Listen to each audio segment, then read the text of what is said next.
Roads Transportation Accountability Commission to order. I would ask for an approval of the agenda, please. Second. I have a motion and a second. All those in favor say aye. Aye. Anyone opposed? Public comment period. Mr. Page. Madam Chair, we do not have anyone that has signed up yet to speak publicly, nor have we received any written comments since our last commission meeting. Thank you very much. We'll move on to chair's comments. I really think that the main thing we need to do is get into the meeting today and kind of take a look at what we've got before us. We'll have more discussion after we've seen the entire plan of finance update and master tolling agreement.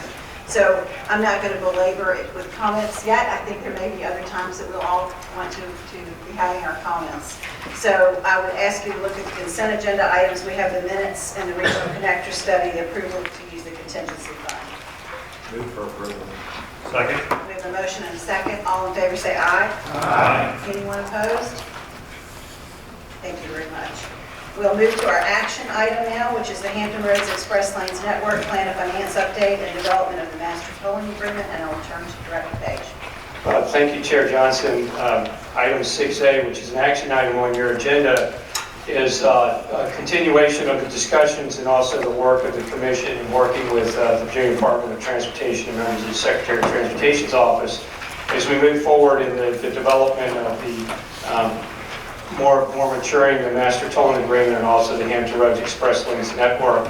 And through that, the work of the Commission that has occurred since our last regular meeting, last month, the concurrent meeting that we held with the HRTPO, is that on December the 4th, the Finance Committee, chaired by Mr. Supervisor Michael Hipple from James City County, members of that committee came together and working with Commissioner Bridge on December the 4th, and members of the Secretary of Transportation's office that had provided information the day before as well, is that we move forward with a presentation from Mr. Miller, which is in a little bit more mature state today, as we will present as part of this action item discussion, is that the Finance Committee, after going into closed session and deliberating and coming out, Chair Hipple, I believe your committee made a recommendation and voted on it for the Hrtac to be the issuer of the debt for HRBT and also through the tolling network as proposed.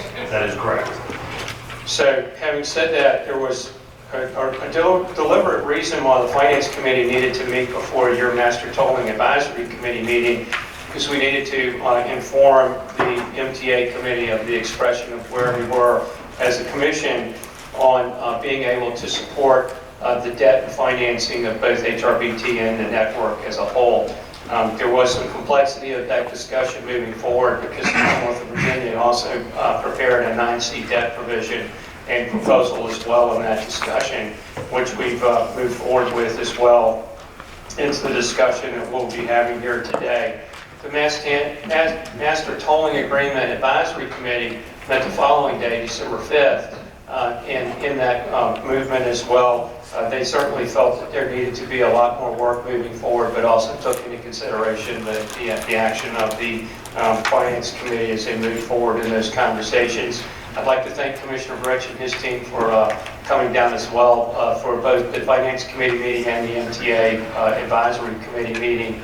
I certainly thank the outputs of that. I'll let the commissioners hear Mr. Miller's presentation and then move forward with any comments, obviously, from the commission.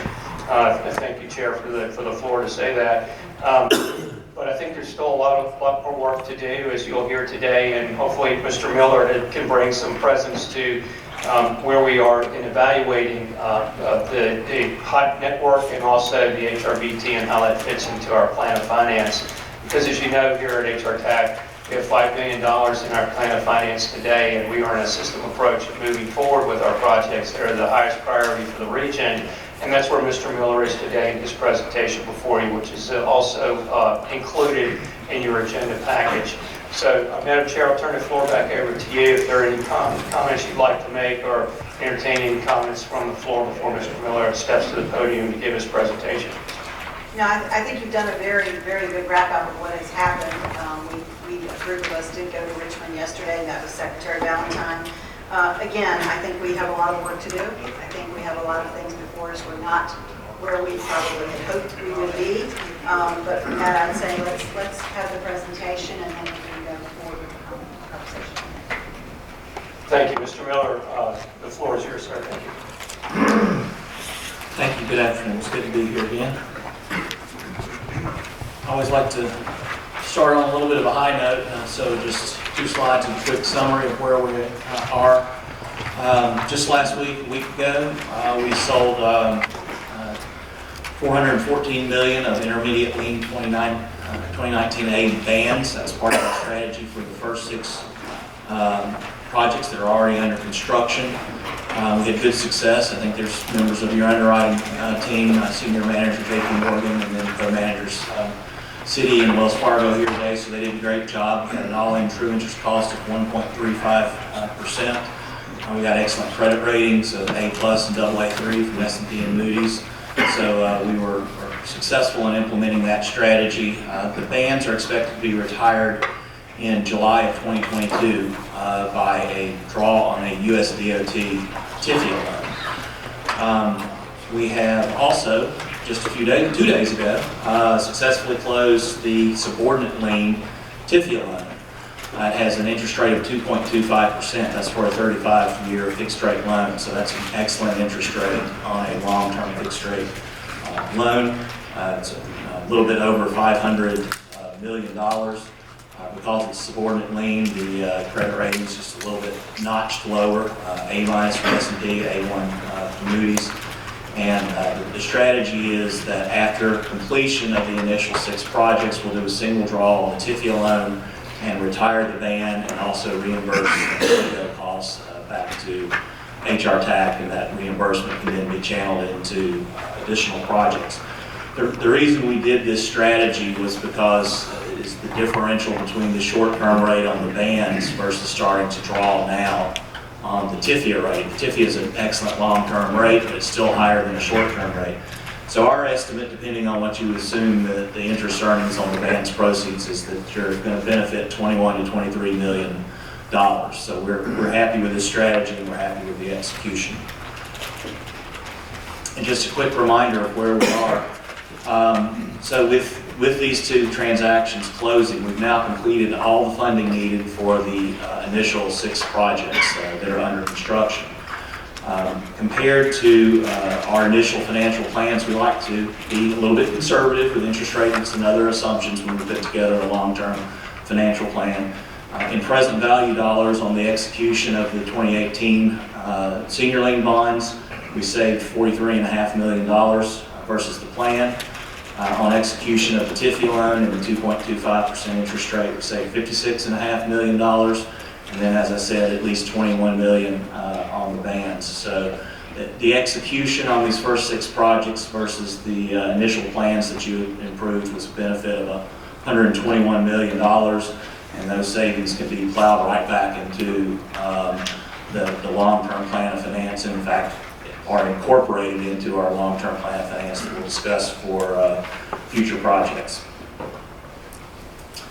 So at the last meeting, there was discussion of the regional HOT projects and a cost of $965 million, and then there were some additional costs that were on the toll facilities revolving account loan, and the charge that was given to me by Kevin was see if we can work this into our long-term plan and afford the $965 million. There's also an ongoing negotiation of a master tolling agreement, and there's some repayments in that. The waterfall is kind of the priority of spending toll revenues, and there's some beneath debt service. There's some items such as major maintenance on maintaining the tolling system and repaying the $59 million.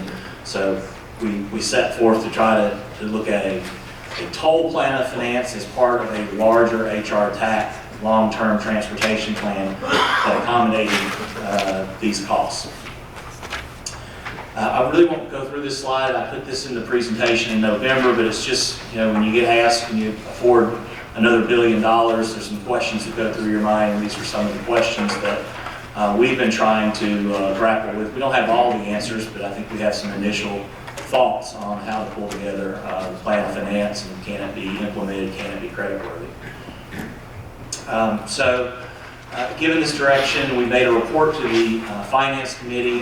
This slide was in the Finance Committee package. I'll be brief. We really looked at some quantitative analyses on how to leverage the toll revenues best, and there's a couple of options, at least a couple of options on the table, and what makes the most sense there. But we also talked some about qualitative considerations, what's the right coverage levels, and make sure that we can afford those below debt service costs, such as the major maintenance and repaying the toll facilities revolving trust fund loans. So we tried to apply both quantitative and some qualitative measures to that. Some of the considerations that were discussed, and again, this is a slide that came from the Finance Committee presentation. And I'll kind of jump right into a couple of important points in the middle of the slide. The state has suggested using their credit called 9C debt, that's state credit enhancement, behind the toll revenues.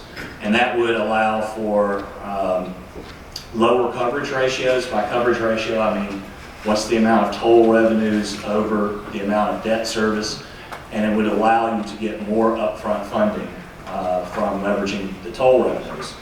And again, we're trying to figure out how we move this $965 million into the plan of finance. From a toll planning perspective, and I've done a number of new toll road financings all over the country, and some of those have been standalone new projects, and some of them have been system projects. And one thing we always look at when we're doing toll financing is, do you have enough coverage to protect yourself against revenues not coming in? Do you have enough cash flow to cover your maintenance items?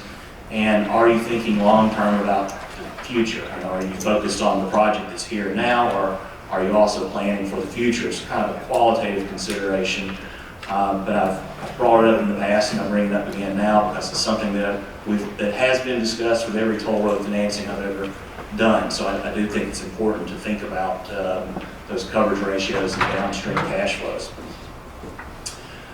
So there's been a lot of numbers run, and this is kind of a high-level summary of some of the numbers, and it hasn't been just PFM running some numbers. VDOT has had their advisors also looking at some different scenarios on how to leverage toll revenues.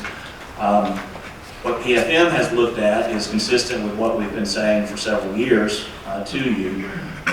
Every plan of finance that you've approved has said toll revenues to Hrtac. And part of our interpretation of that is that you want to issue the debt, and we've suggested that the effective, efficient way to do that is to go get another TIFIA loan backed by toll revenues. So that's what we ran.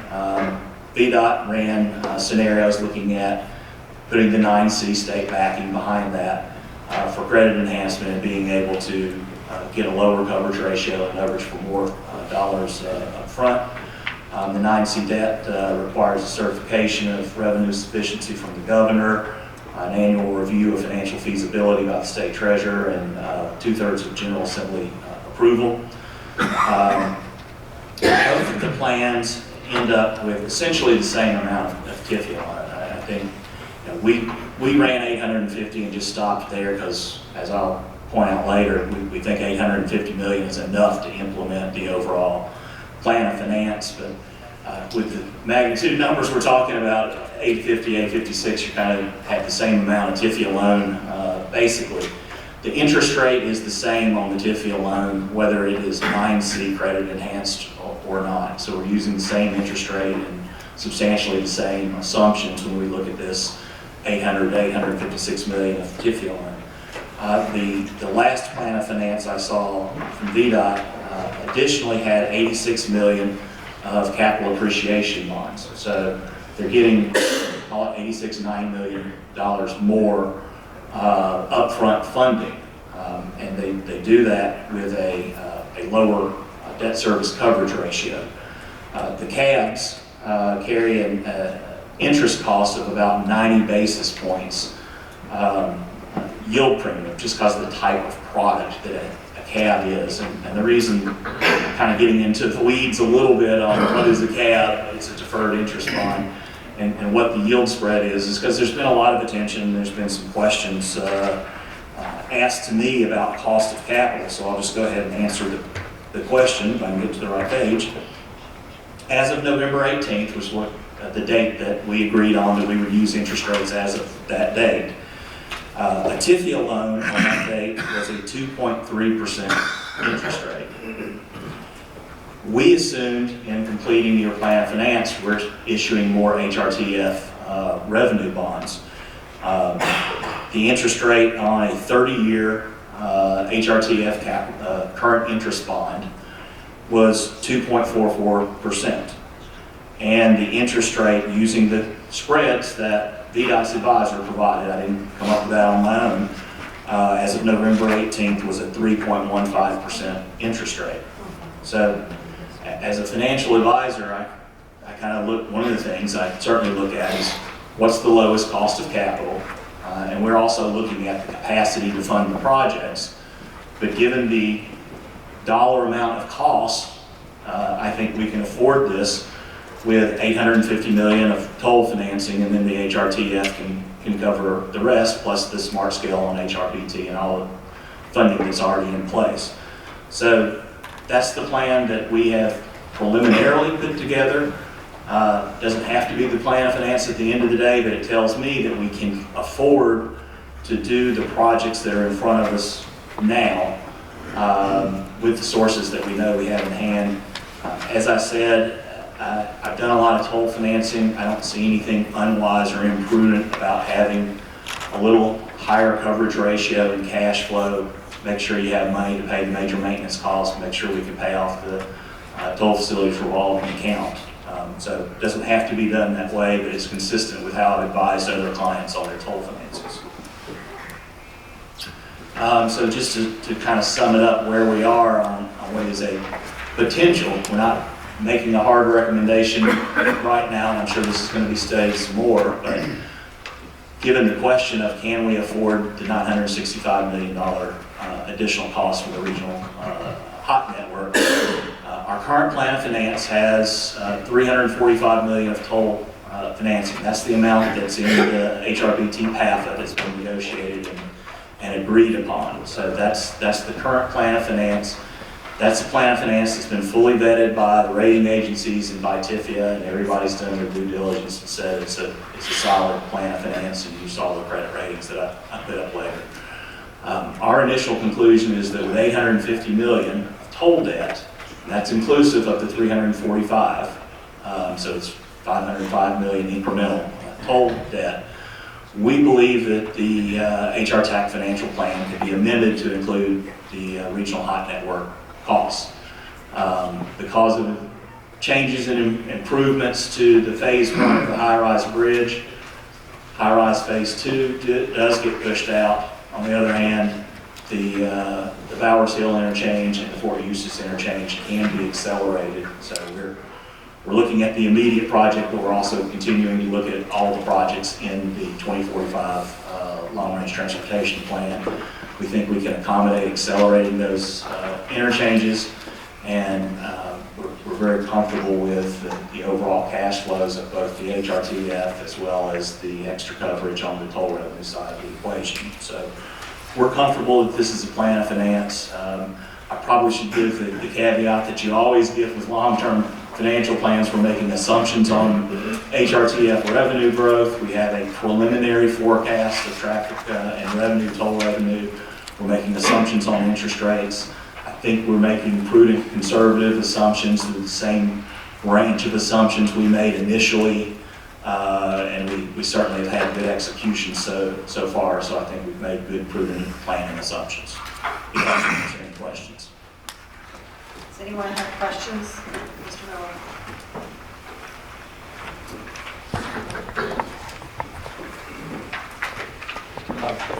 Thank you, Madam Chair. From this point forward, we've also had in the discussions in the advising of where we go with the two efforts. One is the plan of finance effort, and also how that folds into the Master Tolling Agreement Advisory Committee, you know, I feel that in discussions with the commissioners is that they may feel that it's necessary to move forward with the advisement of council in the development of the MTA as to where we go from there. So I'll turn the floor over to council to pick up from there. I believe that we would need to actually go into closed session for those reasons that would be read as to how we could be advised by council on the matters of the commission on the master tolling agreement. Madam Chair, in that regard, I move that a closed session be held for discussions regarding the proposed terms of the master tolling agreement in accordance with Virginia Code Section 2.2-3711, Paragraph A, Paragraph 8, for the purpose of consulting with legal counsel regarding specific legal matters regarding the provisions of legal advice by such counsel. I'll second that. Thank you. And I would just like to say that participants in the closed session will be limited to the members of the commission. We need to vote. Sorry. All those in favor say aye. Aye. Anyone opposed? Anyone abstaining? Okay, at this point, the participants in the closed session will be limited to the members of the commission and the commission's professional advisors and the executive director. If you are a member of the CTV, a state employee, council has advised that we would request that you recuse yourself on a conflict of interest basis.